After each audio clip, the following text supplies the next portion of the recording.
Devemos saber viver neste mundo conforme a Bíblia nos diz, nos alerta, e a Bíblia também nos mostra como nós devemos viver essa vida aqui. Nós já observamos em vários versos em Efésios capítulo 5 a maneira correta de nós nos portarmos. Por exemplo, nós observamos no versículo 15 como nós devemos andar de maneira prudente, observando o nosso caminho, remindo o tempo, segundo o versículo 16, e também buscando compreender qual é a vontade de Deus para nós não sermos tolos. Agora, no versículo 18, nós vamos continuar a perceber maneiras de nós sermos mais maduros diante do Senhor, de nós caminharmos a jornada cristã de uma maneira digna, de uma maneira que agrada a Deus. O versículo 18 de Efésios 5 nos diz: E não vos embriagueis com vinho, no qual há dissolução, mas enchei-vos do Espírito. Aqui o apóstolo Paulo coloca um contraste entre a embriaguez e o ser preenchido pelo Espírito. Aqui nós percebemos e poderíamos fazer alguns paralelos entre você ser dominado pelo álcool e você ser dominado pelo espírito. Enquanto você é dominado pelo álcool, você perde os seus sentidos, você não consegue controlar seus próprios sentidos, você não consegue controlar seu corpo de maneira correta por causa do álcool. Mas com o Espírito Santo acontece justamente o oposto.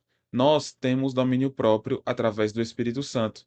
É o que é descrito em Gálatas. Em Gálatas nos é dito que nós temos os frutos do Espírito, e os frutos do Espírito envolvem amor, longanimidade, benignidade, mansidão, domínio próprio. Contra essas coisas não há lei. E vários outros frutos do Espírito. Então, um dos frutos do Espírito colocados em Gálatas capítulo 5 é justamente o domínio próprio.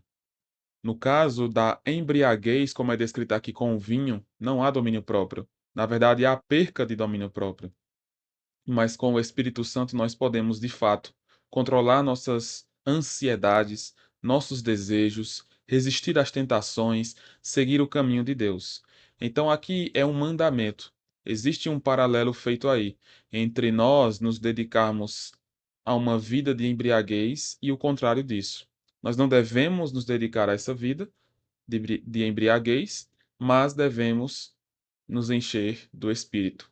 Você percebe a expressão aí depois de não vos embriagueis com vinho, no qual há dissolução, no qual há essa falta de limites, no qual você fica de uma maneira que você não se controla e acaba se tornando inconveniente. Mas, quando nós somos cheios do Espírito Santo, nós não temos isso. Nós agimos conforme Deus quer que nós hajamos, nós fazemos as coisas conforme o Senhor quer que nós façamos. Nós temos uma vida digna diante de Deus, nós podemos viver para Ele de uma maneira mais plena, nós podemos nos voltar para o Senhor de uma maneira mais bíblica, mais santa, que de fato agrada a Deus. E aqui cabe a pergunta: como está nosso relacionamento com Deus? Como está o Espírito Santo dentro de nós? Nós estamos apagando o Espírito Santo, nós estamos entristecendo o Espírito Santo, ou nós estamos nos enchendo do Espírito Santo? Nós estamos deixando o Espírito Santo agir em nossas vidas. Pense nisso. Você tem dado vazão aos seus desejos pecaminosos ou você tem se entregado ao Senhor e deixado o Espírito Santo te guiar, te moldar, fazer com que você veja as coisas da maneira mais certa possível, que é a maneira de Deus? Pense nessas coisas, quais formas você pode ter de ser mais cheio do Espírito Santo, se afastar mais do mal, se aproximar mais do Senhor, buscar uma vida que de fato agrada a Deus. Como você pode fazer isso? Nós ainda meditaremos nos outros versos que vão dar algumas maneiras de nós fazermos isso. Mas segundo esse versículo, que maneiras você poderia pensar? Lendo as Escrituras, orando, servindo a Deus, tendo coisas boas que edificam em sua mente? Quais seriam as formas? Pense nisso. Pense nas formas que você poderia viver mais para o Espírito Santo, vivendo no Espírito, como é dito nas Escrituras, e jamais satisfazendo os desejos da carne.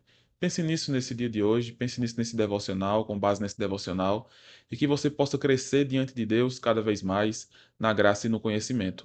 Que o Senhor te abençoe ricamente.